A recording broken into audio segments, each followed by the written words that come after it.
Oke, selamat malam teman-teman semua. Thank you udah hadir di sesi webinarnya malam ini. Kita mau ngebahas tentang gimana caranya ngebangun personal branding sebagai seorang digital artist. Aku langsung mulai aja. Ya, langsung mulai. Oke, how to build your personal brand as a digital artist. Ya, jadi ini aku mungkin perkenalan sebentar ya tentang background aku sebagai seorang digital artist. Jadi aku mulai karir sebagai seorang digital artist itu pada tahun 2006. Pada tahun 2006, saya kerja di Castle Production di Jakarta sampai tahun 2008. Nah, waktu itu saya itu terlibat di proyek-proyek seperti uh, film Kabayan dan Liplap, itu udah lama banget gitu ya. Terus di proyek luar negeri, animasi dari luar yang berjudul Dinotales dan Pansel. Terus setelah di Castle Production, saya lanjut ke Singapura pada tahun 2008 sampai 2011. Nah, pada tahun 2008 sampai 2011 itu saya lebih banyak mengerjakan proyek-proyek design exhibition. Design exhibition seperti kayak bikin background, bikin booth gitu ya, lebih banyak ke sana arah kerjaannya. Terus tahun 2011 sampai 2014 itu saya pulang ke Indonesia, saya balik ke Jakarta, terus memutuskan untuk melakukan freelance. Sempat mau mengadakan startup kecil kayak bikin animasi untuk pernikahan gitu ya, sempat ada itu juga. Terus sampai akhirnya pada tahun 2014 itu memutuskan untuk freelance di bagian matte painting, bagian background matte painting. Jadi kalau kita bisa lihat di background sebelah kanan, sebelah kanan ini gambar ini, nah ini adalah background matte painting yang waktu itu saya kerjakan untuk studio ini, Inspire Studio, yang judulnya di Escape. Terus setelah itu, uh, setelah mengerjakan background matte painting itu ya, terus selanjutnya tuh ada beberapa kerjaan matte painting berikutnya gitu loh. Tapi lebih banyak di iklan. Seperti ini, 2014 di iklan Mine Ocha, 2014 di iklan The Good Day Coffee, terus 2015 itu di iklan Frost Candy gitu ya. Nah, ini nih karya pribadi aja. Jadi tahun-tahun berikutnya itu lebih banyak freelance di matte painting. Terus yang 2 tahun yang lalu itu ada pengerjaan matte painting untuk iklan Sasa Santan. Ini matte paintingnya, dan ini setelah matte paintingnya itu dimasukkan ke ini ya, ke syutingan videonya. Jadi ini green screen yang diganti dengan matte painting. Terus yang terakhir itu tahun lalu Ramayana, TVC-nya Ramayana. Jadi ini matte painting yang saya buat di sebelah kiri, dan ini setelah matte paintingnya itu digabung dengan uh, live footage videonya yang sebelah kanan ini ya. Oke. Nah, kalau ngomong tentang personal branding, ya sebenarnya penting apa enggak sih kalau kita punya personal branding? Ya kan? Soalnya kan kita sebagai artis kebanyakan kan lebih mikir tentang gimana caranya menciptakan gitu ya, gimana caranya bikin secara teknis gitu ya, secara teknikal. Pakai tools ini tuh gimana sih caranya, pakai tools ini tuh gimana caranya modeling, gimana caranya texturing, lighting, rendering gitu kan. Nah, sebenarnya itu semua tuh penting, itu semua tuh kayak tools ya, kayak senjata. Tapi yang lebih penting lagi adalah sembari kita belajar tentang technical, kita juga mesti aware tentang betapa pentingnya personal branding. Jadi kita tuh udah mulai mesti membangun personal branding dari saat ini. Apalagi kalau untuk teman-teman yang sekarang tuh lagi memulai karirnya, meniti karir di bidang 3D animasi gitu ya sebagai digital artist, itu penting banget untuk memulai ngebangun personal branding dari sekarang, gitu ya, dari sekarang. Nah, kenapa penting personal branding itu? Alasannya, karena artis dengan reputasi yang sudah dikenal, itu lebih mudah mendapatkan project. Jadi, kalau nama kita tuh semakin banyak kedengeran gitu ya, semakin banyak ke sounding, itu orang-orang tuh makin percaya sama kita. Oh, si ini tuh ahli di bidang ini, misalnya gitu ya. Ahli di bidang modeling, ahli di bidang misalnya animasi, ahli di bidang sculpting gitu ya. Jadi kalau semakin nama artis ini sering kedengeran, terus semakin karya-karyanya itu semakin banyak, kayak dia produktif keluarin karya terus gitu ya. Terus karya-karyanya tuh selalu dipajang di Facebook atau di Instagram atau dimanapun gitu. Itu semakin orang tuh makin percaya, oh ini orang kayaknya jago nih, bagus nih. Nah, secara nggak langsung, jadi orang itu jadi apa ya, jadi tertarik sama kita gitu loh. Terus begitu ada project, kalau kita sering sounding nama kita, sering showcase kita punya portfolio, orang-orang itu bakal bisa merujuk ke kita. Oh, kayaknya ke sini aja nih, si ini aja dia jago nih, dia sering kasih tunjuk karya-karyanya gitu kan, ya gitu. Terus semakin kuat personal branding seseorang, semakin kuat juga rasa trust dari publik terhadap orang tersebut gitu ya. Jadi kalau kita konsisten, rajin, ngebangun personal branding kita, ngebentuk personal branding kita dengan sengaja, itu bakal suatu hari itu bakal terbayarkan. Nah, sebagai artis memang nggak selalu gampang bangun personal branding dengan sengaja gitu ya. Tapi untuk tahap-tahap awal yang bisa kita lakukan itu yang paling basic itu adalah showcase karyanya kita. Nanti aku jelasin lebih lanjut lagi ya. Terus, kenapa personal branding itu penting? Karena di dunia digital artis yang sudah semakin marak dan ramai, setiap artis itu harus bisa dikenal karena keunikannya masing-masing. Dan bukan saling membandingkan satu sama lain kayak, oh sini jago nih, kayaknya gue nggak jago deh. Ya, jadi sebenarnya masing-masing kita itu punya strength-nya masing-masing, punya kekuatan masing-masing gitu ya. Jadi daripada kita membanding-bandingkan, mendingan kita itu menggali keunikannya kita sendiri gitu ya. Misalnya ada yang suka modeling, modelingnya itu mungkin lebih ke arah karakter. Karakternya itu kalau dia yang bikin karakternya pasti kelihatan ada ciri khas, ada sentuhan unik dari si artis ini misalnya kayak gitu. Nah, itu bisa dikembangkan seiring dengan waktu gitu ya. Jadi itu yang mesti kita kejar, personal branding. Terus karyanya kita juga kayak ada apa ya, ada cap ibaratnya kayak cap tangan gitu loh, ada kayak ciri khasnya kita, karya kita. Tapi itu memang seiring dengan waktu baru bisa kelihatan. Kalau awal-awal mungkin masih masih ikut apa ya, stylenya masih general dulu, nanti pas udah jam terbangnya udah lumayan banyak, nah itu baru kelihatan, oh ini nih, si ini yang bikin. Nah itu, gitu ya. Terus aku tuh sering ingetin sama murid-murid aku juga sebenarnya ini juga untuk mengingatkan diri sendiri juga sih ya, karena reputasi itu memang lebih penting daripada uang, lebih berharga daripada uang. Aku sering mengingatkan murid-muridku kalau uang itu hilang tuh bisa dicari gitu loh. Tapi kalau reputasi hilang tuh kita gimana cara carinya gitu kan. Kecuali kalau kita ganti identitas sama ganti nama atau ganti sidik jari gitu. Nah, karena apa ya, di bidang animasi kan seperti yang kita udah tahu ya, kalau bidang animasi itu, dunia animasi itu sangat sempit, sangat kecil. Jadi kalau kita bagus, itu orang-orang tuh cepet taunya gitu loh. Maksudnya dari mulut ke mulut gitu ya. Dari rekomendasi satu ke rekomendasi yang lain tuh cepet. Jadi misalnya kalau ada satu orang pindah ke studio yang lain, nah si pemilik studio yang baru ini mungkin bakal nanya ke pemilik studio yang lama, ini orangnya tuh gimana sih? Nah gitu ya. Jadi bisa nanya rekomendasi, bisa saling nanya rekomendasi. Nah kalau misalnya nama kita udah nggak baik di dunia animasi, misalnya kita itu punya attitude yang bermasalah, misalnya. Nah itu mungkin kita bakal susah gitu ke depannya kalau misalnya kita mau dapat rekomendasi ya. Jadi jaga baik-baik reputasi kita, nama baik kita karena itu adalah asetnya kita. Gitu ya. Oke, ini. Oke, aku lanjut dulu ya. Nah, ya, pertanyaan penting dalam ini ya personal branding. Saya ini ingin dikenal sebagai siapa? Jadi kita ini mesti mulai tanya sama diri kita sendiri. Kita ini ingin dikenal sebagai siapa? Bukannya untuk jaim gitu ya, bukannya untuk supaya kelihatan gimana gitu, tapi lebih ke kita ini benar-benar mau ngebawa diri kita nih kayak gimana gitu.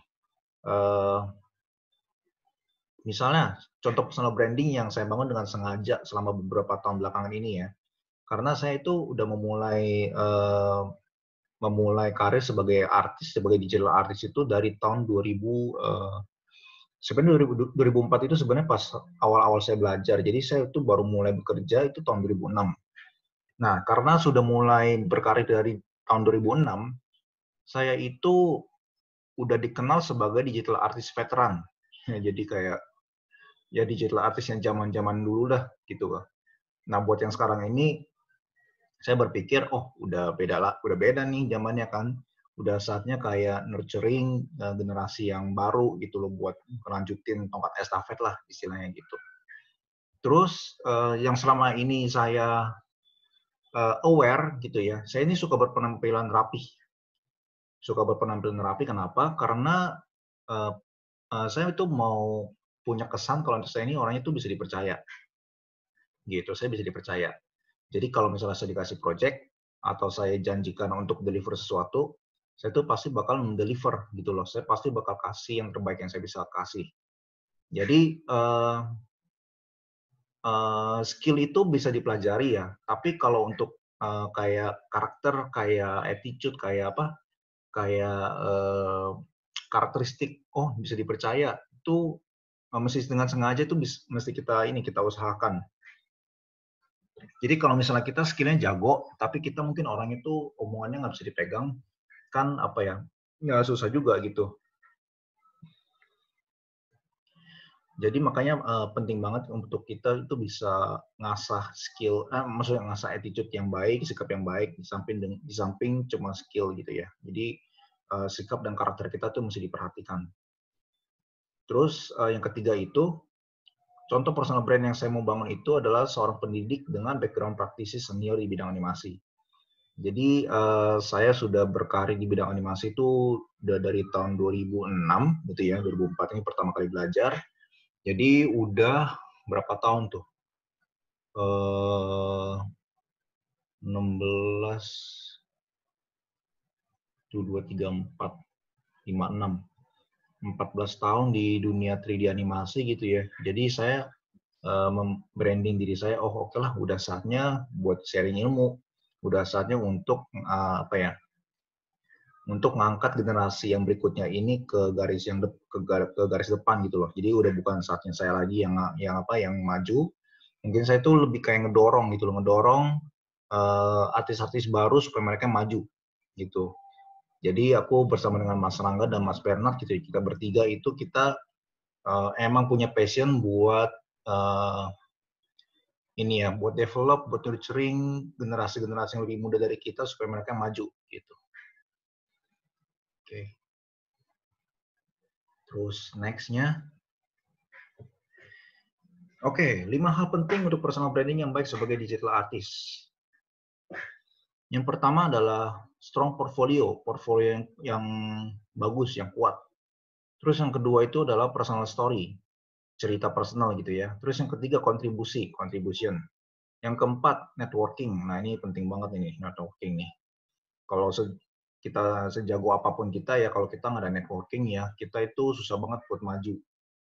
Terus yang kelima anchor image. Nah ini adalah gambar penampilan kita yang kita sengaja tampilkan di depan publik, kita tuh mau diingat sebagai apa. Masa kita, atribut kita tuh yang gampang diingat itu apa sih dari kita? Nah itu, anchor image. Gitu ya. Ntar aku jelasin satu-satu lebih jauh lagi. So far udah berapa orang sih? Oh ada 6. Oke, strong portfolio. Nah, strong portfolio itu misalnya kayak kita ini ingin dikenal sebagai apa? Apakah kita seorang modeler, apakah kita seorang animator, apakah kita matte painter atau ilustrator, gitu ya. Jadi kita apa?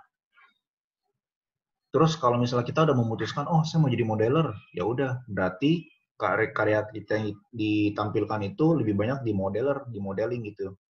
Entah itu di ArtStation, kalau aku pasang di blog sendiri ya, blogspot sendiri. Aku juga ada pasang di Facebook page, terus ada di Instagram, di Pinterest aku nggak ada. Jadi temukan kita itu sukanya apa sih? Maksudnya kita itu mau dikenal sebagai apa? Apakah kita modeler karakter, atau kalau kita modeler ini hard surface, misalnya kayak mobil atau lingkungan gitu ya, kayak environment gitu. Kalau aku tuh lebih banyak di environment. Jadi makanya karakter aku tuh dikit banget. Makanya aku lebih suka ini ya, modeling environment gitu ya. Apakah kita animator, apakah kita ilustrator gitu ya, apakah kita seorang matte painter environment gitu. Nah, kita tentukan gitu. Terus kalau udah ketemu, nah ini mulai bikin Facebook page yang isinya tuh portfolio kita gitu ya.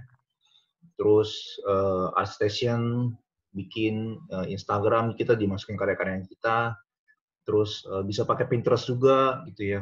Bisa bikin blog sendiri atau kalau ada yang punya modal sedikit ya bisa ini ya bisa beli host domain website ya. Terus masukin portfolionya ke website itu. Pokoknya masukin semua portfolionya secara online jadi gampang ditemukan, gampang dicari. Nah, sekarang kan zamannya sosial media tuh, jadi gampang banget buat kita ini ya.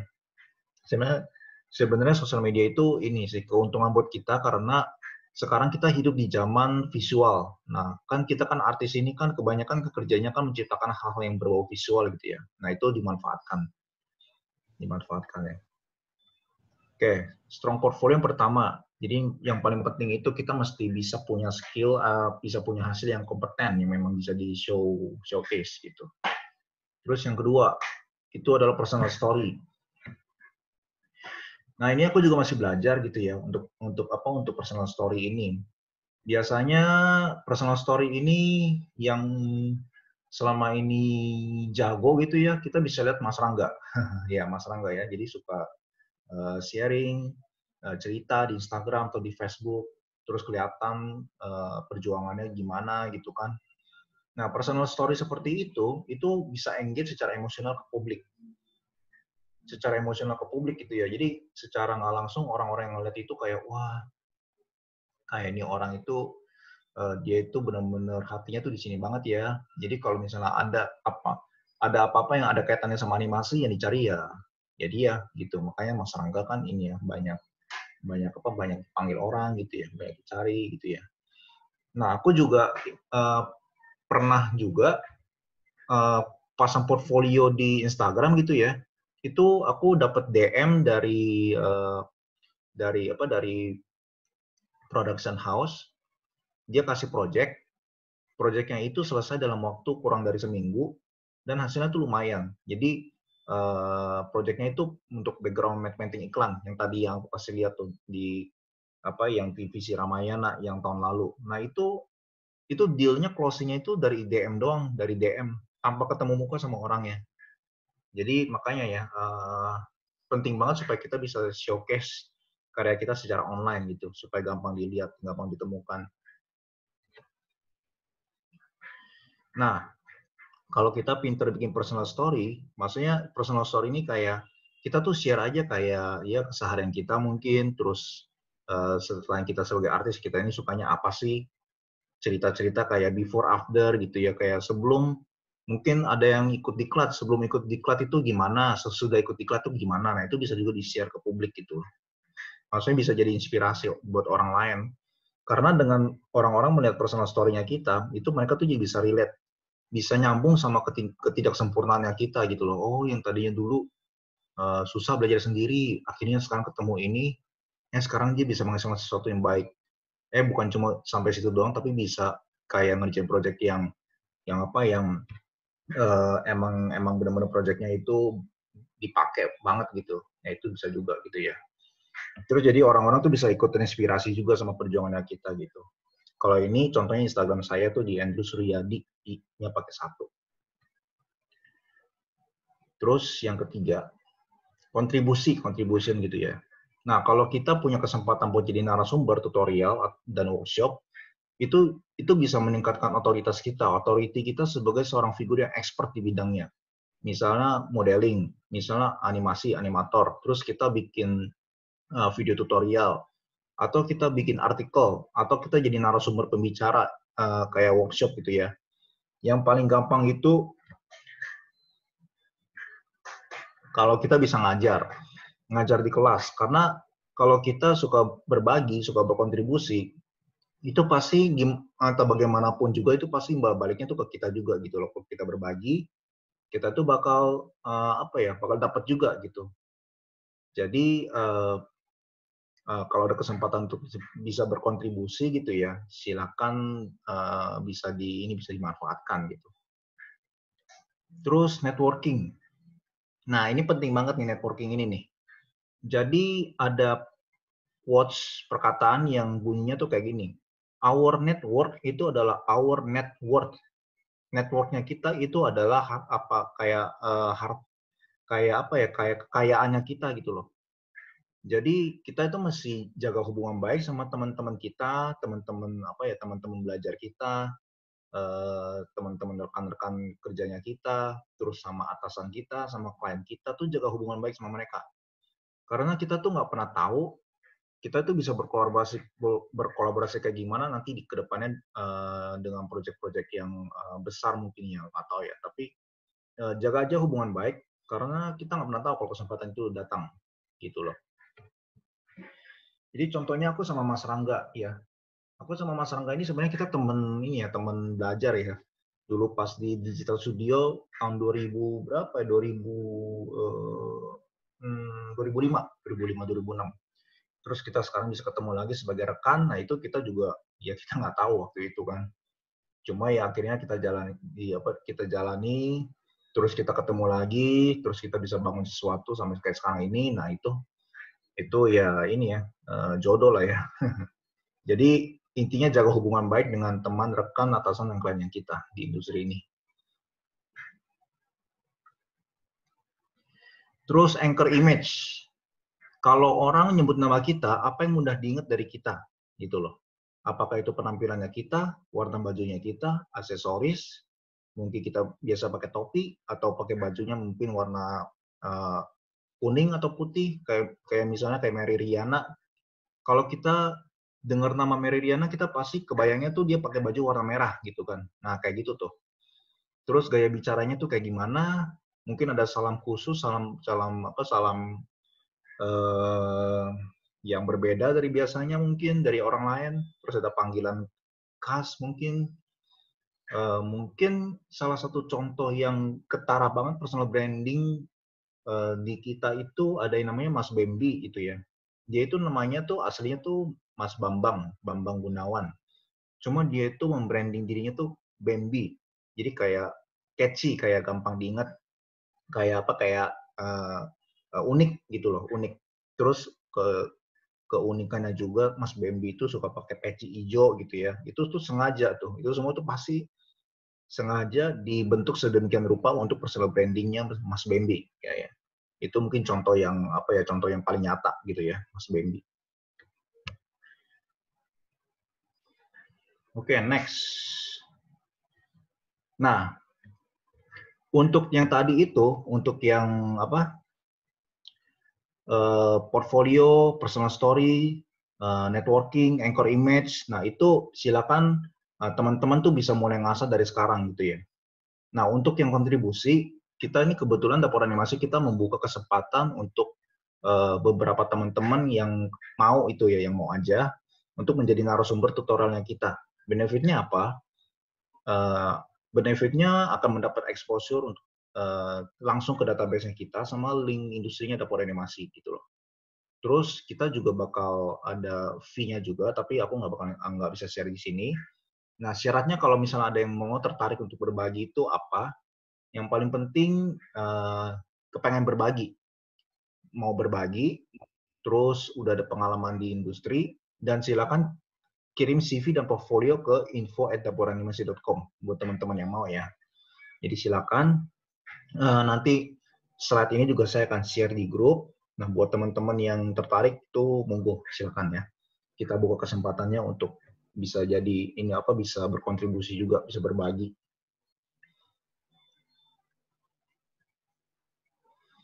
Oke.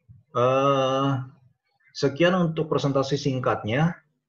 Jadi jangan lupa follow Dapur Animasi di Instagram @dapuranimasi, terus di Facebook Dapur Animasi, subscribe juga YouTube-nya kita, channel kita di Dapur Animasi.